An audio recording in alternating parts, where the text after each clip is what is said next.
welcome. And if you're just joining us, we're going to be discussing um, finding the one. And again, this podcast is basically on profit and love. And this is coming from the normal phrase that we know, which is profit and loss, right? So, profit and love is like a clever twist on that familiar phrase, profit and love and loss. And this podcast is basically dedicated to breaking down business and marketing concepts through the lens of love, dating, and relationship, making strategy feel more human, relatable, and engaging. All right, if you're following, please just drop something in the chat, and I would appreciate it so I know that I'm not alone in this. Thank you, Ollie. I see you. All right, let's get neck deep into this, right? Profit and love. For the next 20 minutes, we're going to be discussing finding the one. Now, I'm sure we're familiar with relationship, tactics, and, we are probably into one or two, relationships here and there. And when I say relationship, I'm not just talking about a male to female kind of relationship. I'm talking all forms of relationships, right? So, but before we get neck deep into it, let's define the terms that we're going to be using. So we have product, right? So you are product, or you are product owner, and your partner, your spouse, or your crush, whoever the person is your direct client or your customer or your market, right? While relationships like, children, sisters, brothers are indirect customers, as it were. So, having that understanding, let's go neck deep into finding the one. The very first thing I want to talk about, the do's and don'ts, or as it were, right? The things you want to consider when you want to find the one, or when you want to be found by the one, is self-discovery. And I'm going to go about this in a way that would first of all explain the human side of relationship, then bring it to the business side, of things. Remember, profit and love is basically all about, showing the analogy between love, relationships, and business and marketing. So the very first thing is self-discovery, right? um when it comes to relationships, or when it comes to dating, before you find that partner, that crush, that love of your life, that soulmate, whoever the person is, right? You want to understand first of all who you are. And I think there's a lot of lessons for us here when it comes to the human side of this thing called relationship, right? um I was once given an example. I was talking to my wife, and I told her how that it's almost impossible for someone who is probably, say, working with a very who has gone to some of the one of the best universities in the country, has probably gone abroad, to study in one of the best universities in the world, and had come back to their country, right, to go into, or to get into a relationship with somebody who has not gone to school, who probably is living a very low kind of life, as it were. Is the person is not learned, the person is not intelligent, the person is probably somewhere just there. It's almost impossible for these two classes to meet. As what I mean by that is that the kind of persons that you attract, the kind of persons that you eventually have interest in, or the kind of persons that you end up with, are a result of, or are to a very large extent determined by the kind of person that you are. So the people that you attract are to a certain extent a reflection of you, right, as a person. So when you want to find that one, you want to begin by finding you first, right? You want to begin by finding yourself. So what was the quality of the kind of people you want to attract? You want to attract people that are posh, you want to attract people that are smart, people that are intelligent, and the likes of them. Are you all of these things? Are you all of these things? If you are not any of these things, then you probably do not have the right to think that you can attract any of those people, right? So let's bring it a little, back to business. Finding the one for you, like I said, it begins with self discovery, right? It begins with discovering you discovering your product, discovering that thing that you want to offer people out there before you start looking for the one. And by the one here, we're talking about, you're talking about your market, we're talking about your customer, you're talking about your client. So you are into some kind of business, right? And all you're all about is, I just need more customers, I need more clients, I need people to patronize me, as it were. You want to take a look at your product first. You want to take a look at your offering, right? So as a young guy who is trying to, find this lady, um who is trying to find this lady that will end up becoming his partner, his wife in the end, right? You want to first of all ask yourself, what do I bring to the table? And while I understand that this is a general cliche out there, what do you bring to the table? You have to have something that you're bringing to the table to attract the person, that's the one, right? To be able to say, yeah, I want to do this with you, I want to do life with you, or I want to get into this relationship with you, or I want to date you as well. So what do you bring to the table? Are you hardworking? Are you intelligent? Are you smart? Do you have a vision? Are you goal oriented? These are the kind of things you bring to the table as a man, that will even make the lady to say, okay, I think I'm attracted to this guy, or I think I want, this guy as well. I think I love this guy as well, right? In the same way, you want to ask yourself, the kind of product I have, especially considering the kind of market or the kind of client that I would want in the end, do they actually match? Am I selling, or am I packaging a a 2,000 naira kind of product for a client, and I want this client to be the Dangote kind of client. I want them to be the Otedola kind of client, and then you're packaging the 2,000 kind of, or the 2,000 worth of, product, or a product that, when you look at the value that it brings, or the value that is in this product, is it's so low compared to the kind of clients that you have. That is a no-no, right? You eventually falter as far as this business is concerned. So you want to understand what you're bringing to the table. You want to understand your product to a very large extent. This product that I'm bringing, I have happened to work with brands, like I wrote on my LinkedIn recently, right? I'd had to work with brands where, I look at their product and I see that what these guys are bringing to the table, it will be pretty difficult for us to be able to sell it as marketers, right? Because what we do as marketers is that we take our time, look at the product, and then look at what, our audience, what the audience wants, from this product. And we see a number of complaints, and of course, when we reach out to clients, we say, hey, clients, these people are complaining that your product is this, your product is that. Oftentimes clients don't listen, and I just conclude in my mind that for clients that don't listen to you when you are complaining, about their product, it's a matter of time before people move on to another product, because they will not feel listened to. As a result, they will just, ignore you, because they're probably not getting the worth of that particular product. So have you discovered yourself enough to know that, okay, I am in the right space to be able to attract the right kind of people, the right kind of customers, the right kind of the one, as it were. So if the one here in this context is somebody or a client or a customer, right? Do I have the right product? Am I positioned well to be able to even attract them in the very first place? That is the point number one. Because of time, I'm just gonna rush to the next one. The next one speaks to the fact that everyone is not the one.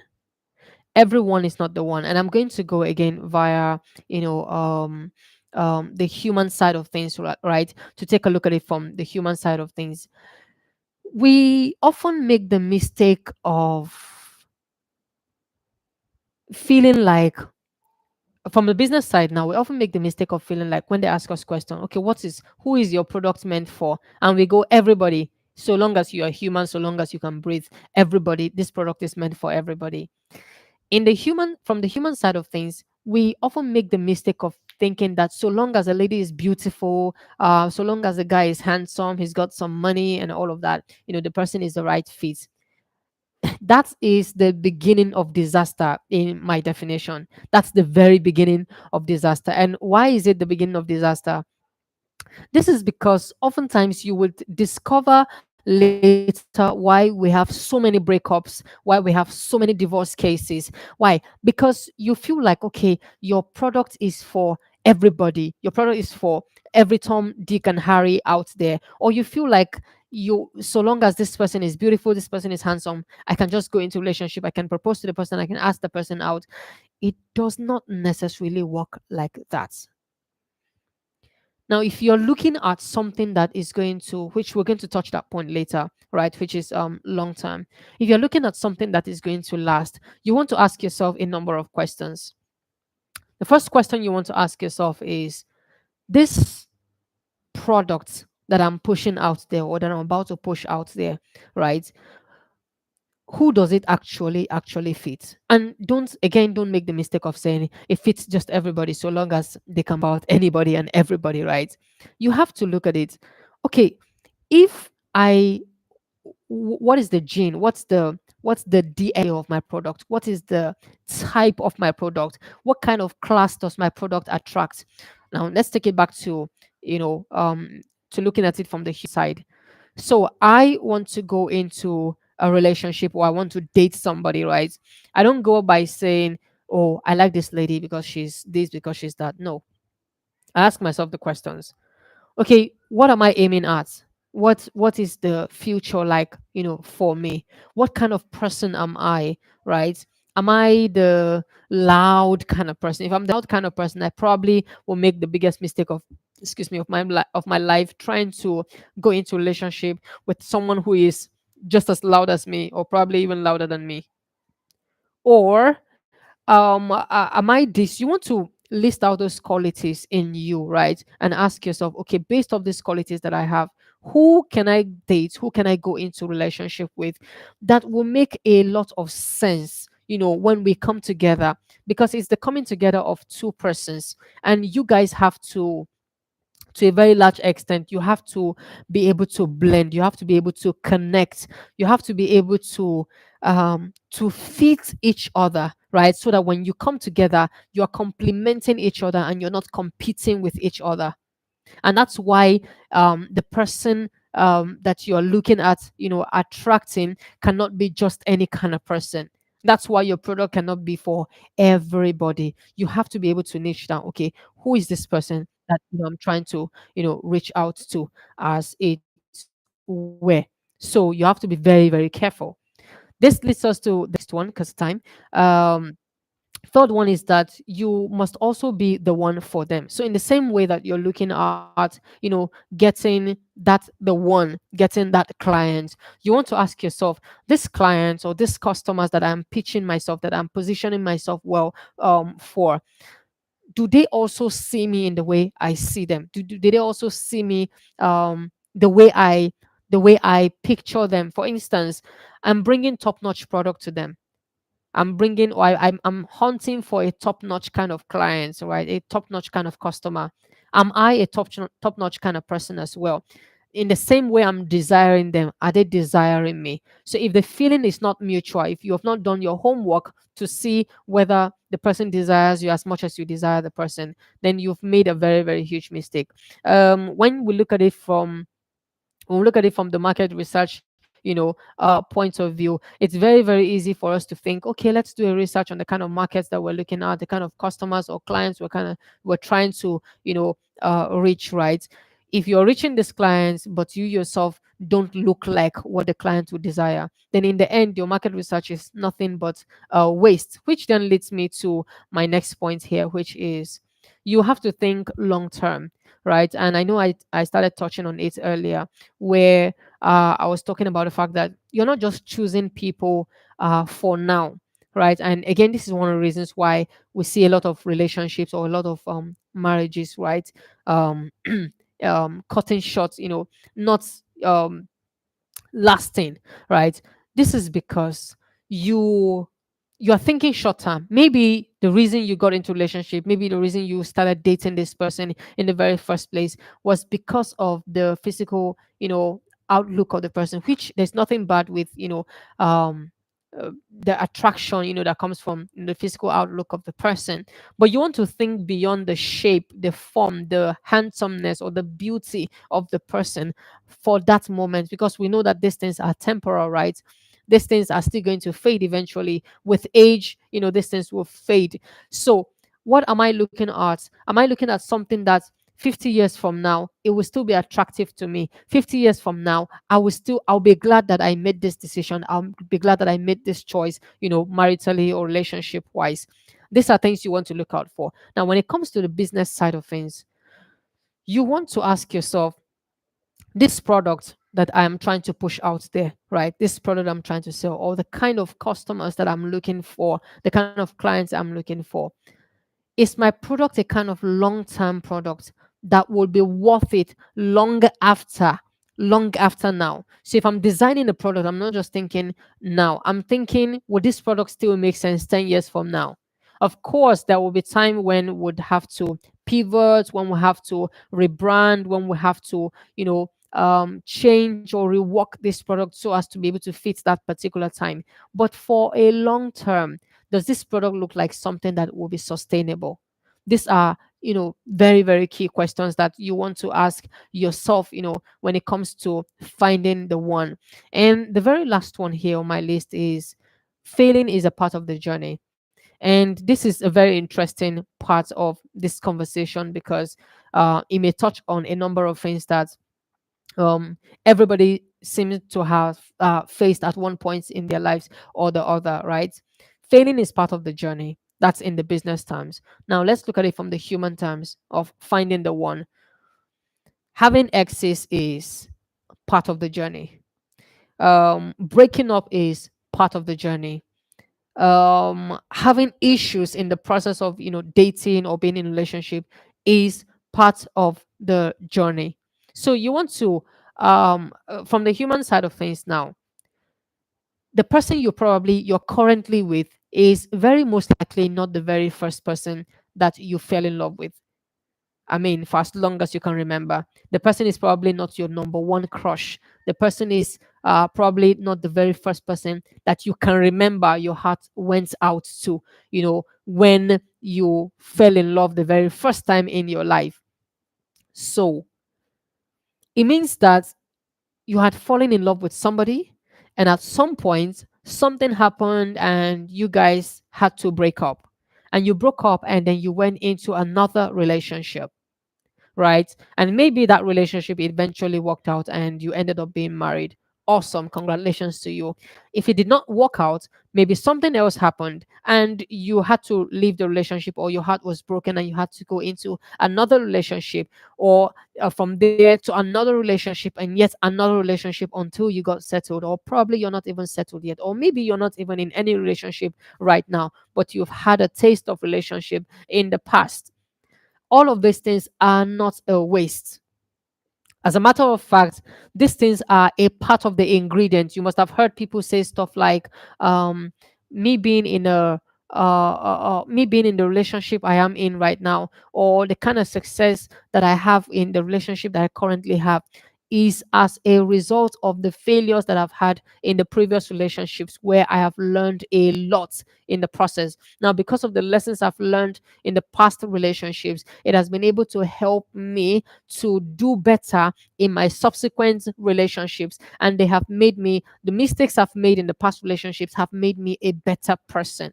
In the same way, bringing it to business, right? The current business you're running, or the business you're looking to run, may be your first, and it may most likely not be your very first business that you thought about, right? It may be your second business, it may be your third business, it may be your fourth business, right? And that has been as a result of trying the first one and it didn't work. Maybe it died at the stage of ideation. And trying the second one, maybe you put a bit of capital in it and it vanished. Or trying, different other businesses, and they kept failing and failing and failing. That those businesses fail doesn't mean that it doesn't mean that you have failed as a person, right? It only means that it's a part of the journey, because eventually those failures are the things that will reflect as success much later, as you persist in the current or the next business that you are looking to go into. And these are very important things when it comes to relationship and finding the one. Finding the one, in a nutshell, is not an easy task, right? It is not an easy task. It is something that you keep trying. It's something that you check out every part of you to be sure that you are in the right place, to be sure that you are packaged well, to be sure that you're reaching out to the right person, to be sure that you are not demoralized, especially when you try maybe reaching out to, it's funny how that, you try, whether as a guy or as a lady, right? You try wooing the other party, and maybe you get a no, and then you feel heartbroken, and you just go back home and begin to cry. Nah, yes, of course, feel free to express your emotion, but don't be lost in that emotion that you do not know when to stand up and then go and try again and try again and try again until you get that desired result. That is part of the journey when it comes to finding the one. I hope that makes any sense to us. I believe it does make sense to us. If it does make sense to you, please drop something in the comments. I would sincerely appreciate it. In the meantime, thank you so much for joining today's podcast. Profit and love, with the topic finding the one. I will see you next Thursday as we discuss another topic on profit and love. Until then, thank you so much. Bye.